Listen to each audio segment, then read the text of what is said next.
আম পোড়া শরবতটার কালারটা দেখো, এত ন্যাচারাল, এত সুন্দর লাগছে।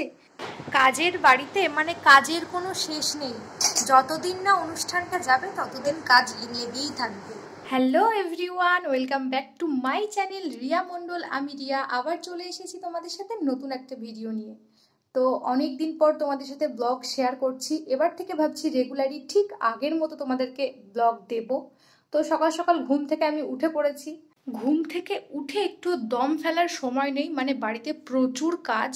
মানে সব ঘর বারান্দা সব কিছু গোছাচ্ছি।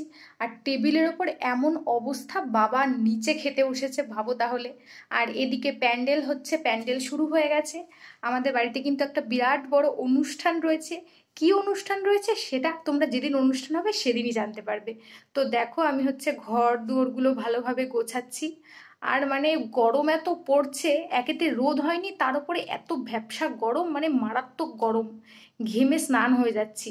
আর এদিকে মা একটা গুরু দায়িত্ব দিয়ে গেছে, মা গেছে বোনকে পড়তে থেকে আনতে, আর আমাকে বলেছে ভাতটা নামাতে। তো আমি তাই জন্য ভাতের সামনেই বসে রয়েছি। তো ভাতটা হলে তারপর নামাবো বলে। তো তারপর দেখো, ঘরের এইগুলো সুন্দর করে মুছতে হবে, গোছাতে হবে। মানে বাড়িতে একটা অনুষ্ঠান থাকলে প্রচুর কাজ থাকে বাড়িতে, সবারই, সেটা আমার একার নয়। তো আমি হচ্ছে যে বাটিগুলো, যে বাসনপত্রগুলো রয়েছে সেগুলো আমি ভালো করে মুছে মুছে সাজিয়ে রাখছি। আমি যখন ছোট ছিলাম, ছোটবেলা থেকেই কিন্তু আমার মা এইরকম বাটি সাজিয়ে রাখতো। মানে সেই ছোটবেলারও কিন্তু কয়েকটা বাটি এখানটায় আছে। সকালবেলা ঘুম থেকে উঠে থেকে শুরু করেছি কাজ। তো খাওয়া দাওয়া কিছুই হয়েছিল না। এখন খাবার খেতে বসলাম। মেনুতে রয়েছে আলু সেদ্ধ, পটল ভাজা আর গরম গরম ভাত। আলু সেদ্ধ মানে এটাই অমৃত আমার কাছে, মানে মাছ মাংসের থেকেও আমি বেশি পছন্দ করি শুকনো লঙ্কা দিয়ে আলু সেদ্ধ মাখা। তো খাওয়া দাওয়া করে এখানটা এসে দেখছি মা মাংস ধুচ্ছে, আর দেখো আমাদের বিল্লি তাকিয়ে আছে খাবে বলে। তো বৃষ্টি কিন্তু অল্প অল্প পড়ছে, দেখো তোমরা এখানটায় দেখলে বুঝতে পারবে, বৃষ্টি কিন্তু পড়ছে দু এক ফোঁট। আমি ঘরের মধ্যে এবার গোছানো শুরু করে দিয়েছি আবার খাওয়া দাওয়া করে। দেখো, এই কাচের কাপ প্লেটের সেটগুলো কিন্তু আমি ছোট থেকেই দেখছি, আমাদের কোনোদিনও খেতে দেয় না মা। যখন বাড়িতে আত্মীয় স্বজন আসে শুধু তাদেরই দেয়, আমাদের মানে এতে কোনো অধিকার নেই, শুধু আত্মীয় স্বজনদেরই আছে, এরকম একটা ব্যাপার। তো আমি সব মুছে মুছে আমি শোকেসে তুলছি এগুলোকে। বাড়িতে একটা বড় সড়ো অনুষ্ঠান হলে যত দিন আগিয়ে আসে তত কিন্তু কাজও বাড়তে থাকে। তো হয়ে গেছে সব গোছানো। তো এবার আমার সব কাজ কমপ্লিট হয়ে গেছে, আমি বাইরে চলে এসেছি। প্রচণ্ড গরম পড়ছে, আর আকাশে দেখো মেঘলা করে রয়েছে, কিন্তু বৃষ্টি, ভালোভাবে বৃষ্টি হওয়ার তো নামই নেই। ওই ছিটে ফোঁটা দু এক ফোঁটা পড়ছে। তো এত গরম পড়েছে, ভাবলাম একটু আম পোড়া শরবত করি।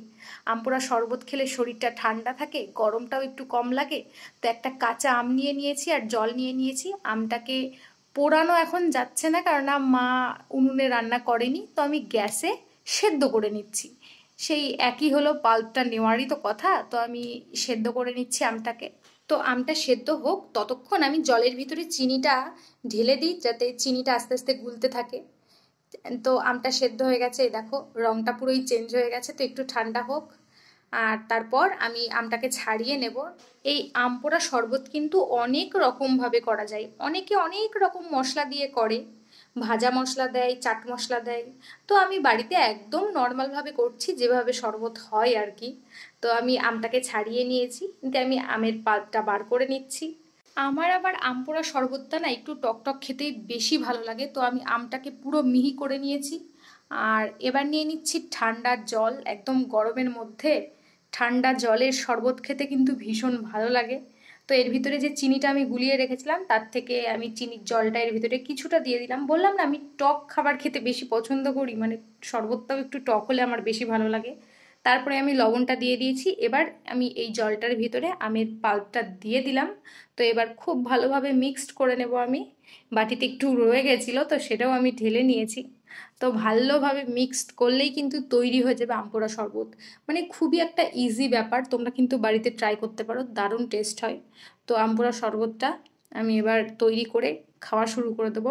গরমের মধ্যে আম পোড়া শরবত খেলে কিন্তু সত্যি ভালো লাগে। আর আমি শরবত তৈরি করেছি, ডেকোরেশন করবো না তা বললে কি হয়, একটু ডেকোরেশন করে দিয়েছি কারি পাতা দিয়ে। দুটো কারি পাতা ভিতরে দিয়ে দিয়েছি। আর এর উপরে ছড়িয়ে দিলাম সামান্য পরিমাণে বিট লবণ। মানে বিট লবণটা না দিলে সত্যি অসম্পূর্ণ থেকে যেত শরবতটা। তো শরবতটার কালারটা দেখেছো, একদম ন্যাচারাল কালার, আমের কালার। মানে এখনই আমার আরেকবার খেতে ইচ্ছা করছে। তো যাই হোক, আমপোড়া শরবত খেয়ে আমি একদম স্নান ধান করে ফ্রেশ হয়ে নিয়েছি। তো আজকে তো প্রচুর কাজ করা হয়ে গেছে। বাড়িতে একটা অনুষ্ঠান থাকলে অবশ্য বাড়ির মানুষকে কাজ করতেই হয়, মানে কাজ করব না এটা ভাবলে চলে না। তো এখন দেখো 5:30 বাজে, এখন আমি বসেছি খাবার খেতে। কতটা বেলা হয়ে গেছে ভাবতে পারছো? আর দুপুরে কি কি রান্না হয়েছিল দেখো, পুঁই শাক রান্না হয়েছিল আর মাংস রান্না হয়েছিল, তার সাথে আমি স্যালাড নিয়েছি আর লঙ্কা নিয়েছি। কিন্তু এটা দুপুরের খাবার তৈরি হলেও আমি দুপুরে খাইনি, সন্ধেবেলায় খেয়েছি, তারপরে আর খাওয়া দাওয়া করিনি, একদম ঘুমিয়ে পড়েছি, অনেক খাটাখাটনি হয়েছিল। তো বাই।